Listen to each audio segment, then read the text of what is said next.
So today I've come to a place called Epiphany House in Truro to come to a workshop day. It's one of what they call their quiet days, and it's a sacredness of grief course, which in my working life I'm a celebrant, a minister and a funeral director. So yeah, hopefully this day's got a lot in store for me. And I've just got to the house. Wow, nice place. I show you. So the day was about learning to look at grief in a different way, and we started with listening to a reflection, and the lady put this, she's speaking about cairns, and she put that cairn on the table, and we built it up over the day. And after reflection we would go into quiet time. This happened at 3 sections of the day, and I went out into the garden. And I thought, wow, look at that. We've got a bit of Christ and a bit of New Age going on here with crystals and flowers. And just look at this little cyclamen growing out through the rock. Beautiful. And I took myself up through this little pathway and came into a little naturally covered, well, it's been cut up, but a little dingly dell in the woods, a quiet place to sit and reflect on the first reading, as it were, that I had just listened to.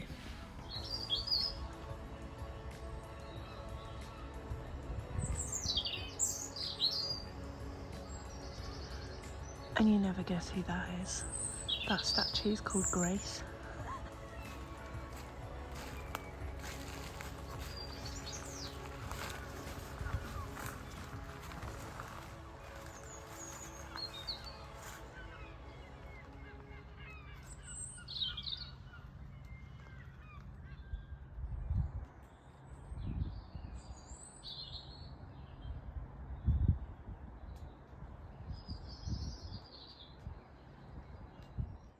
Leading into the second reflection and quiet time, I took myself up into the chapel.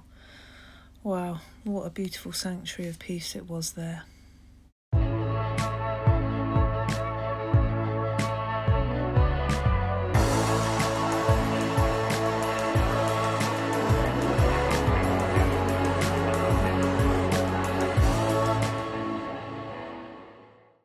So beautiful. Mary is literally everywhere in this chapel space. And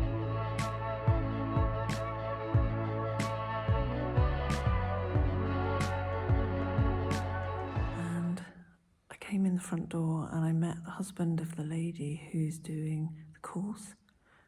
She's called Mary. I've just looked at the book, which I think is either birthdays or days that sisters that used to be at this when it was a convent died, and it was on the 18th. So I turned it to today's date. It was Sister Faith Mary that either was born or died today. She's all around. There are just some days when she's just so with me and shows up in every way. I had a really good day here, and my feelings on grief is very much in line with the great facilitator Mary, and I think I realise I've got quite a lot to share on that, which will have to be in another video.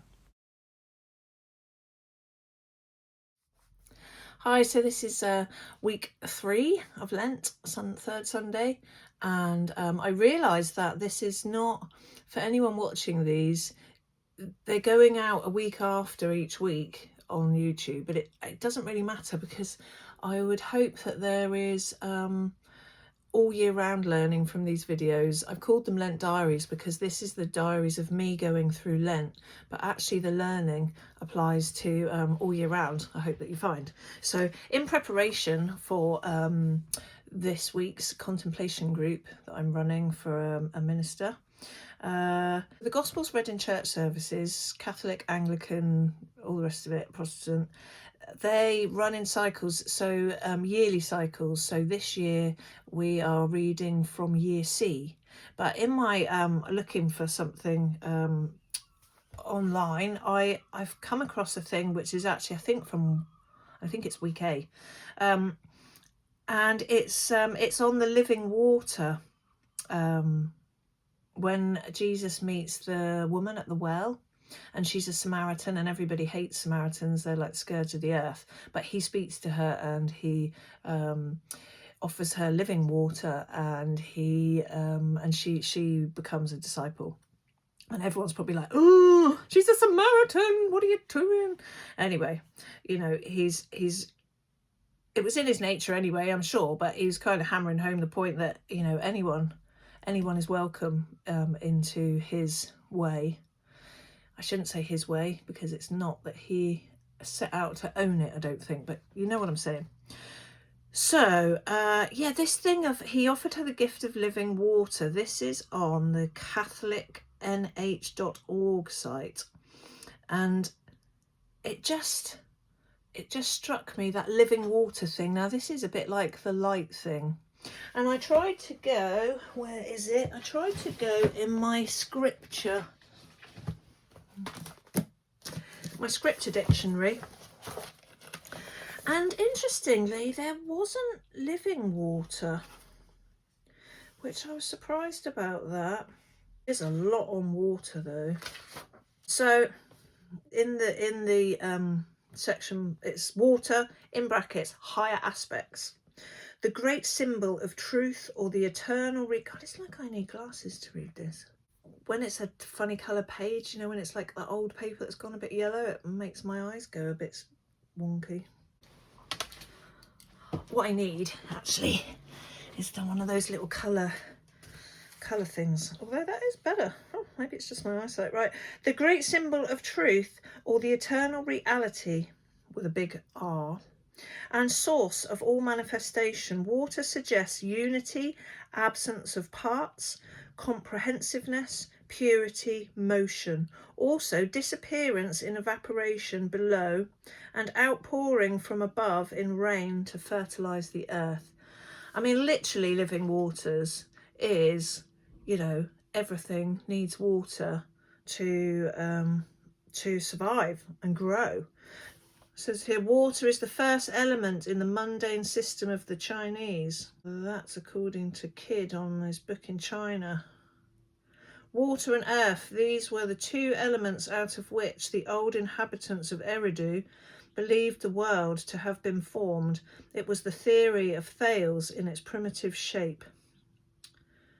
That's from Reliques of Ancient Babylonia. Then, oh, actually, there's one that's also water lower aspect, a symbol of the astral plane in which are errors and illusions, the inverted or distorted reflections of truths. And God said, let the waters under the heaven be gathered together unto one place, and let the dry land appear, and so it was. That's from Genesis 9. And it also says to look at Ru. What is Ru? R-U. A symbol of the astral or desire nature. Ru is the father of lakes and rivers, says R. Taylor in the book called New Zealand. The desire nature resides on the astral plane, which is the water below. Heaven and earth were only separated by the Teva plant till the god Ru lifted heaven up. That's in the Ibid, whatever that is. Just to insert this little section in here, I realised as I'm editing this, who is this god Ru, and the book or the section that came out of, it was just, the book was called New Zealand. And so I looked it up, and I can't find a Ru. Of course, the internet is trying to send me to Ra, sun god, Egypt, and all I could find was Maru.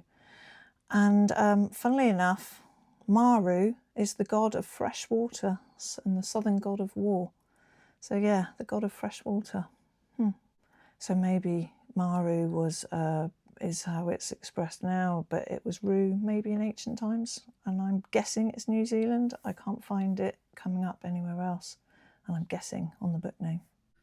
Spirit and matter at the close of the period of involution were in a state of latency, save for a faint aspiration of growth arising from the lower nature. But when desire, Ru, was aroused, then separateness of the higher and lower natures became manifest. So yeah, it's still about this us having a higher and a lower nature. Now, whether that's that means, like, it's literally going on in us at the same time, and some of us don't realise we have a higher nature and that we are connected to it.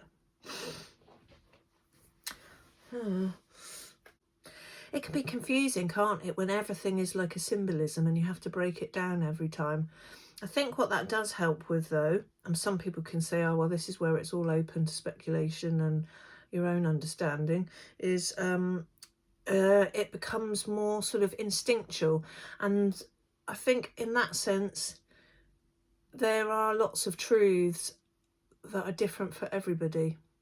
But I think living waters is kind of like one of the absolutes, because whether we're talking about higher nature or lower nature, or we're talking about literally the building blocks of life, yeah, water's a really key thing. So in this, it goes on. Oh yeah, so this thing of like with the Samaritans, it says everyone is included in the reign of God. And that's reign, R-E-I-G-N, of God, holy people and sinners, people of all cultures and nations. But also there's the reign of God. If we're talking about living waters, and I'm switching it around a bit, R-A-I-N.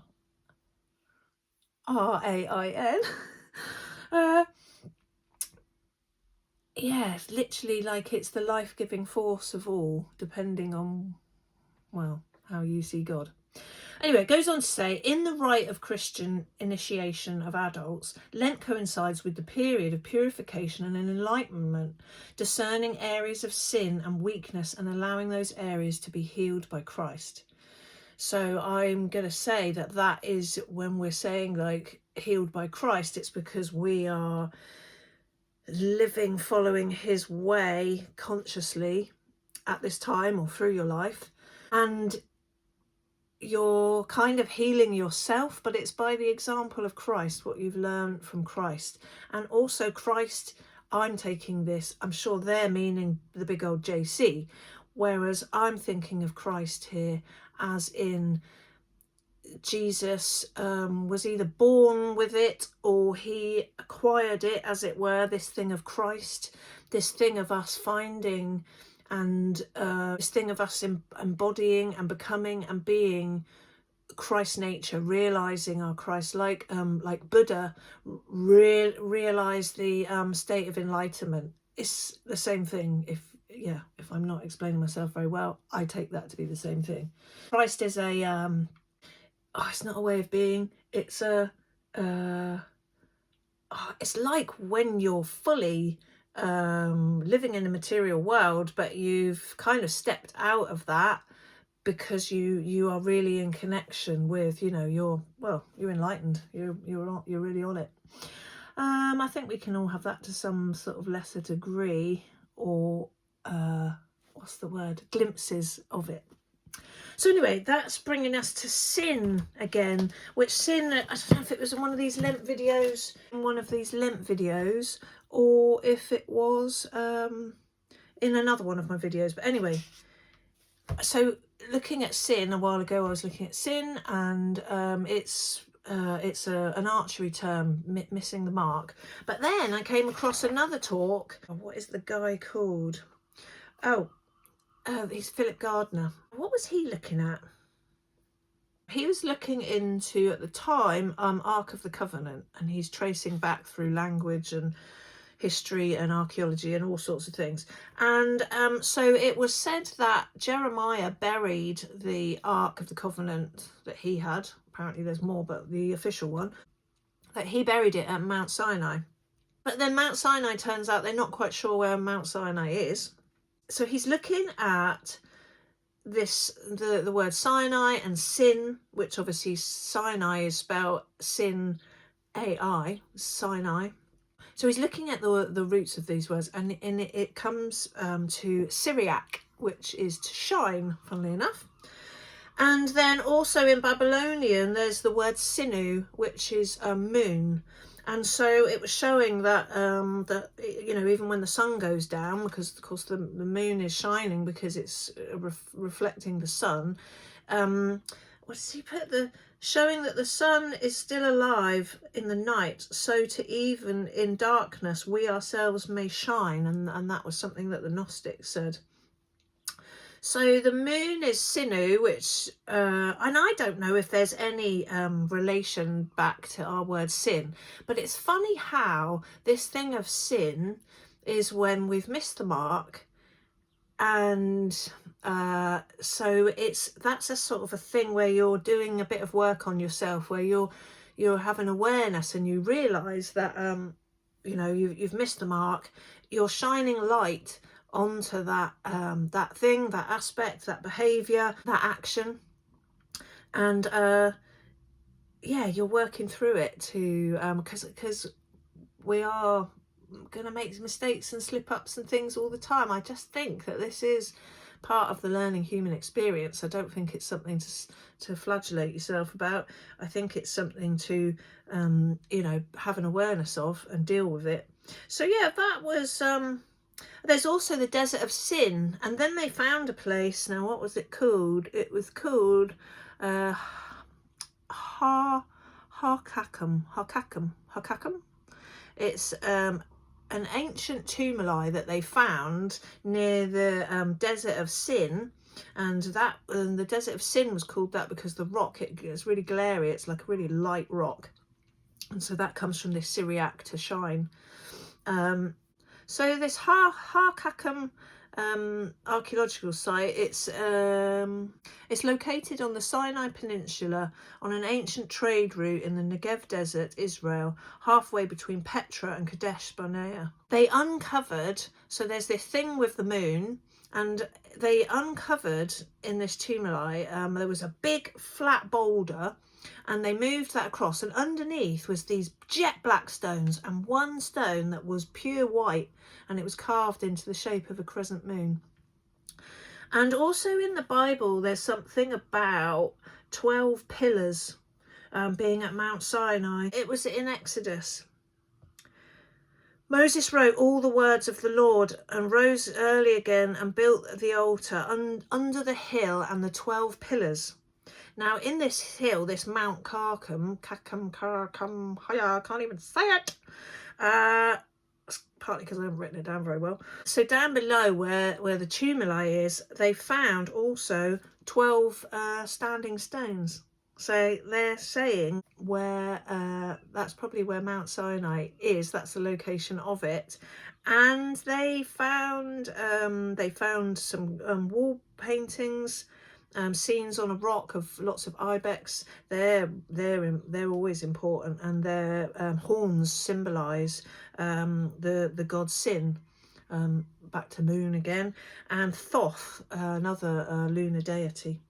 And if you can find that Philip Gardner book, I don't know what it's called, but it's about the Ark of the Covenant, and Turin Shroud was a part of it as well. So anyway, that was just fascinated me.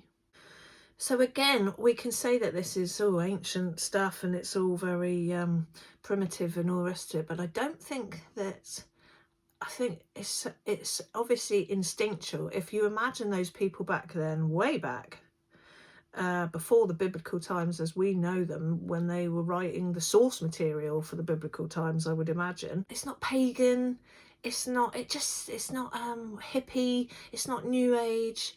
This is like, it just seems really natural stuff to be respecting and revering, and also, you know, it's just no different than what we're doing, to be trying to make sense of it all. And that was their environment, and there was sun and moon and this great array of stars. I mean, you can imagine. And bringing it back to this thing of living waters, again, it comes back to this, just this very natural elemental force. It's interesting when I think about the I find it interesting when I think about what the church stands for, and how much in actual fact what you could extract out and say is new age, and it's very much on stuff that is almost kind of hidden or not appreciated or understood within church practices, church regalia, church symbolism, in the building and in outfits and in things that they use, the chalices and all the rest of it. Yeah, it's interesting. Oh, and the other thing is water. So I had to write his name down because I always forget it. Dr Emoto. Now, he's the chap who studied water, and he did things like he would have water in a jar and he would say different words into it. So say like love would go into one and hate would go into another. And I think it was when he froze them, he found that the ones, the jars that were full of positive words and lovely words, they froze in like these beautiful patterns when you saw them under the microscope. And the ones with hate and kill and horrible words, you know, put into the water, when it frozen and it was looked at under a microscope, it really distorted, and yeah, it was just like not. It's just amazing that you can say words into water and it would affect it in that way. And that is literally when you say, when you think of the Bible thing where, you know, God was the Word and the Word was life. I don't think they were exactly meaning word as in you're saying a word, but also it's to do with this ruach, which can be a breath or a wind. Also, it could be, if you follow Paul Wallace's work, it could be actually like a craft, but this breath of life, living waters, that things that we take for granted hold such power, such energy, and yeah, so much to be learnt there. I mean, he was talking about things like how water is something that, you know, it wants to flow a natural path, and of course we've even harnessed water and now we're pushing it around right angles and all sorts through pipe systems and driving it through water plants. You know, it's being regurgitated around a system all the time. It's not just flowing freely for a good part of its existence. I guess sometimes all water ends up as rain and sea and streams and things, but yeah, it's interesting where you cannot beat a bit of, if you want your living waters, you can't beat a bit of water that's, you know, coming across the top of the moor. You want it to be moving, and you want to assume that there's no cows or sheep weeing in it, but water filter, you can get those, they're mobile, but yeah, you can't beat that water because it is literally physically living water, and that's not the water that Jesus was offering the lady, but it does represent this thing of this life force between all of us, this life force that's inside each of us, and that life force, whether you want to call that God or you want to call that it's our consciousness, it's the same living substance that animates us all, that is animating humans in this way and animating plants in a different way and sea life in a different way and water, and you know, everything around us is living, and you can think of that in a spiritual sense or you can think of that in a scientific sense. Atoms, neutrons, photons, everything is buzzing and moving, and yeah. Here endeth the lesson.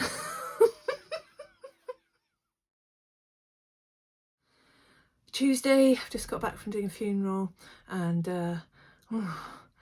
I was driving. This is what happens, right? So I'm driving to the crematorium and I see this whacking great thing in the sky from a distance, and you think, what the dickens is that? And you get near it, you're like, oh yeah, it's a crane. And then I start thinking, how on earth do they get that crane? Like, how do they get that up there? It's not just one of the ones where the thing, it's on the lorry and it goes, and then the arm extends out. It's like one of those ones where like it's a thing and it's really high, and then there's a man in a little box dangling his whatever that thing is called off, and so and of course I thought, oh, you could, I bet that's on YouTube. I bet you can see a video of how they get those cranes up. Yeah. And then it occurred to me how frustrating that actually is, that I have to wait however many weeks, like 5 weeks, to even look that up, to just know that thing. It just doesn't really matter, does it, whether I know how a crane goes up? But yeah, it did occur to me that, a little bit infuriating that I can't just look it up. because I've set myself this thing for Lent. I'm not going to go on YouTube, and that's that.